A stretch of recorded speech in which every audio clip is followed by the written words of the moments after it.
স্বাগত দীপ্ত সংবাদের সাথে আছে আমি কাজী আসিফুজ্জামান। অতিবৃষ্টিতে কাপ্তাই হ্রদের পানি বেড়ে যাওয়ায় খুলে দেওয়া হয়েছে কাপ্তাই বাঁধের 16টি জলকপাট। কর্ণফুলী পানি বিদ্যুৎ কেন্দ্রের সংশ্লিষ্টরা জানান, হ্রদে বর্তমানে পানি রয়েছে 103.91 ফুট এমএসএল। কাপ্তাই বাঁধের সর্বোচ্চ পানি ধারণ সীমা 109 ফুট এমএসএল। সাম্প্রতিক ভারী বৃষ্টিতে লেকের পানির উচ্চতা বৃদ্ধি পাওয়ায় স্পিলওয়ের 16টি গেট খুলে দেওয়া হয়েছে।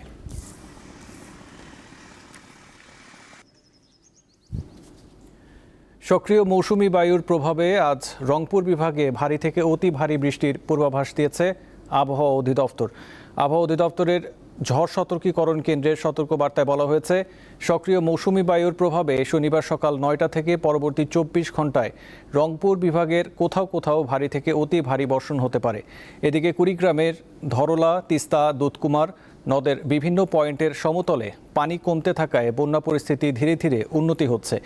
নদ নদী, তীরবর্তী চর ও নিচু এলাকার সড়ক ও বসতবাড়ি থেকে পানি সরে যাওয়ায় স্বস্তি ফিরেছে বন্যার্তদের মাঝে।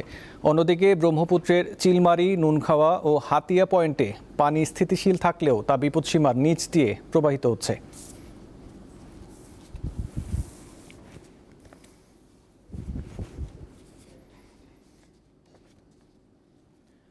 নরসিংদীতে 2 মাসের শিশুর পা মুচড়ে দেওয়ার ঘটনায় অভিযুক্ত ও মামলার প্রধান আসামি ওই শিশুর চাচি ফারজানা আক্তারকে গ্রেপ্তার করেছে র্যাব। শুক্রবার বিকেলে নারায়ণগঞ্জের রূপগঞ্জ এলাকায় অভিযান চালিয়ে তাকে গ্রেপ্তার করে র্যাব 11। র্যাব জানায়, গোপন সংবাদের ভিত্তিতে র্যাবের একটি দল নারায়ণগঞ্জ জেলার রূপগঞ্জ থানা এলাকায় বিশেষ অভিযান পরিচালনা করে। পরে ফারজানা আক্তারের অবস্থান শনাক্ত করতে পারে আইন শৃঙ্খলা বাহিনীর সদস্যরা। র্যাবের পক্ষ থেকে জানানো হয়, গ্রেপ্তার ফারজানা আক্তারকে মাধবদী থানায় হস্তান্তর করা হয়েছে। থানা পুলিশ পরবর্তী আইনগত ব্যবস্থা নেবে। গত 11ই জুলাই 2 মাসের শিশুর পা মুচড়ে দেয় তার চাচি। ওই ভিডিও সামাজিক যোগাযোগ মাধ্যমে ছড়িয়ে পড়ে। এরপর 14ই জুলাই রাতে মামলা দায়ের করা হয়।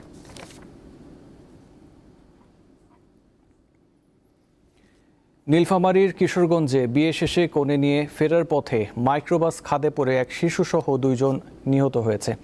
এই ঘটনায় বরকনে সহ অন্তত 12 জন আহত হয়েছেন। শনিবার ভোরে কিশোরগঞ্জ টেঙ্গনমারি সড়কের শালটিবাড়ি এলাকায় মর্মান্তিক এই দুর্ঘটনা ঘটে। পুলিশ ও স্থানীয়রা জানায়, শুক্রবার রাতে বিয়ের আনুষ্ঠানিকতা শেষে শনিবার ভোরে নববধূকে নিয়ে ফেরার পথে চালক নিয়ন্ত্রণ হারালে মাইক্রোবাসটি সড়কের পাশের খাদে পড়ে যায়। এতে ঘটনাস্থলেই 7 মাসের শিশু জীবন ও এইচএসসি পরীক্ষার্থী রিয়াদ ইসলামের মৃত্যু হয়। এই ঘটনায় আহত 12 জনকে উদ্ধার করে রংপুর মেডিকেল কলেজ হাসপাতালে ভর্তি করা হয়েছে।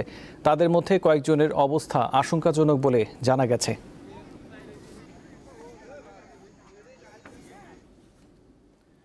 রাইজ টুগেদার স্লোগানে মৌলভীবাজারের শ্রীমঙ্গলে অনুষ্ঠিত হয়েছে ওয়ালটন কেবলসের বার্ষিক ডিলার কনফারেন্স 2026। গত বুধবার সন্ধ্যায় কনফারেন্সের উদ্বোধন করেন ওয়ালটন হাইটেক ইন্ডাস্ট্রিজের পিএলসির ব্যবস্থাপনা পরিচালক MS মাহবুব আলম এবং পরিচালক নিশাত তাসনিম সূচি।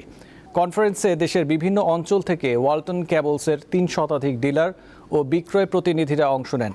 সম্মেলনে ওয়ালটন কেবলসের মার্কেট শেয়ার বৃদ্ধি ও সুদৃঢ় করার মাধ্যমে বিক্রয়ের ধারাবাহিক প্রবৃদ্ধি নিশ্চিত করতে বাজার গবেষণা, সময়োপযোগী বিপণন ও ব্যবসায়িক কলাকৌশল নিয়ে পরিবেশকদের গুরুত্বপূর্ণ দিক নির্দেশনা দেন ওয়ালটন হাইটেক ইন্ডাস্ট্রিজ পিএলসির ব্যবস্থাপনা পরিচালক।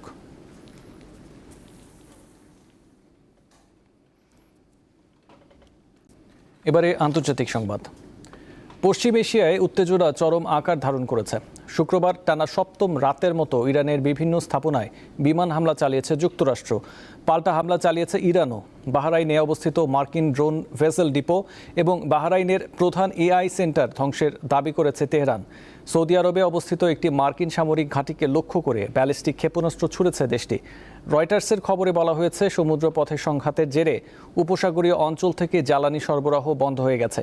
হরমুজ প্রণালীর দক্ষিণে একটি মাইনযুক্ত এলাকা পার হওয়ার সময় 2টি তেলের ট্যাঙ্কারে বিস্ফোরণ ও অগ্নিকাণ্ডের ঘটনা ঘটেছে।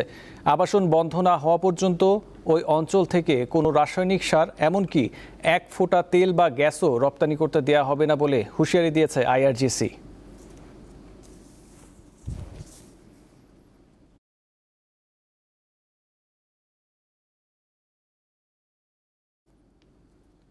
মারা গেছেন ওয়েস্ট ইন্ডিজের কিংবদন্তি অলরাউন্ডার স্যার গ্যারি সোবার্স। শুক্রবার বার্বাডোজে নিজ গৃহে 89 বছর বয়সে না ফেরার দেশে পাড়ি জমান তিনি।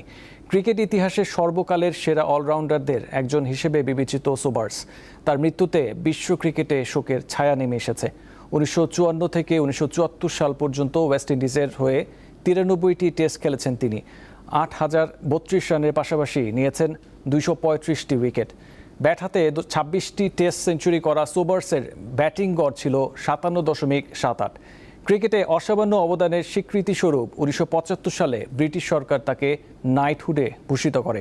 পরে উইজডেন তাকে বিংশ শতাব্দীর সেরা 5 ক্রিকেটারের একজন হিসেবে নির্বাচিত করে।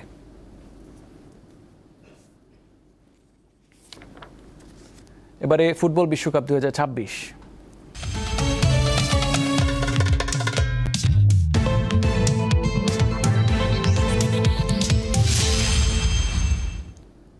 বিশ্বকাপের তৃতীয় স্থান নির্ধারণী ম্যাচকে অনেকেই গুরুত্বহীন বলে মনে করলেও ব্যক্তিগত অর্জন, দলের সম্মান এবং আর্থিক দিক থেকে এই ম্যাচের গুরুত্ব কম নয়।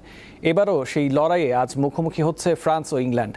একই সঙ্গে গোল্ডেন বুট ও গোল্ডেন বলের দৌড়ে লিওনেল মেসিকে ছাড়িয়ে যাওয়ার সুযোগ কিলিয়ান এমবাপ্পের। মিয়ামি স্টেডিয়ামে দু দলের লড়াই শুরু হবে রাত 3টায়।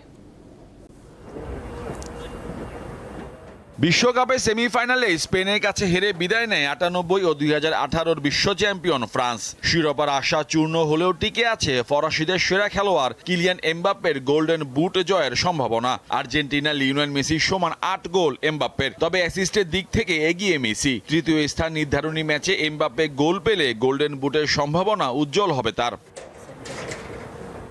এবার না হলেও পরের বিশ্ব আসরের জন্য প্রস্তুতি নেওয়ার সুযোগ পাবেন ফরাসি তারকা। তবে কোচ হিসাবে এটাই যে শেষ ম্যাচ হতে যাচ্ছে দিদিয়ে দেশমের। 2012 সালে জাতীয় দলে দায়িত্ব নেওয়া দেশমের অধীনে 184 ম্যাচে 120টি জয় পেয়েছে ফ্রান্স। তার নেতৃত্বে 2018 বিশ্বকাপ ও উয়েফা নেশনস লিগ জিতেছে দলটি। এছাড়া 2016 ইউরো এবং 2025 নেশনস লিগে রানার্স আপ হয় ফরাসিরা। দেশমে বিদায় ম্যাচকে তাই রাঙাতে চায় ডেম্বেলেরা। ম্যাচে কয়েকজন রিজার্ভ খেলোয়াড়কে সুযোগ দেওয়া হলেও ব্যক্তিগত মাইল ফলকের কথা বিবেচনায় শুরুর একাদশে থাকবেন কিলিয়ান এমবাপ্পে। ইংল্যান্ড ফুটবল অ্যাসোসিয়েশনও ম্যাচটিকে গুরুত্বের সঙ্গে দেখছে। জিততে পারলে 1966 সালের পর বিশ্বকাপে এটি হবে থ্রি লায়ন্সদের সর্বোচ্চ সাফল্য। যদিও ইংল্যান্ডের প্রধান কোচ থমাস টুখেল জানান, আর্জেন্টিনার কাছে হেরে যাওয়ায় মানসিকভাবে দুর্বল হয়ে পড়েছে হ্যারি কেনরা। তাই নিয়মিত কয়েকজন খেলোয়াড়কে বিশ্রাম দিয়ে বেঞ্চের ফুটবলারদের সুযোগ দেওয়ার ইঙ্গিত দিয়েছেন প্রধান কোচ। সমান 6 গোল নিয়ে পরের অবস্থানে আছেন ইংল্যান্ডের হ্যারি কেন ও জুড বেলিংহাম। তাদেরও সুযোগ আছে এই ম্যাচে গোল সংখ্যা বাড়িয়ে গোল্ডেন বুটে দাবিদার হওয়ার। বিশ্বকাপে তৃতীয় স্থান নির্ধারণী ম্যাচের ইতিহাসও বেশ পুরনো। 1930 সালে প্রথম বিশ্বকাপে এটি ছিল না। 1934 সালে প্রথমবার চালু হয় তৃতীয় স্থান নির্ধারণী ম্যাচ। ফিফা তথ্য অনুযায়ী সবচেয়ে বেশি 6 বার তৃতীয় স্থান নির্ধারণী ম্যাচ খেলেছে জার্মানি। এর মধ্যে 4 বার জয় পেয়েছে তারা। ফ্রান্স এই নিয়ে খেলবে 5 বার। এছাড়া উরুগুয়ে, পোল্যান্ড আর সুইডেন প্রত্যেক দলই খেলেছে 3 বার করে। মোহাম্মদ হাসিব, দীপ্ত স্পোর্টস। এই ছিল এখনকার মতো। পরবর্তী সংবাদ 5টায় দেখার আমন্ত্রণ রইল। এছাড়া আরও তথ্য বিনোদনের খবর পেতে চোখ রাখুন দীপ্ত টিভি ডিজিটাল প্ল্যাটফর্মগুলোতে। ধন্যবাদ।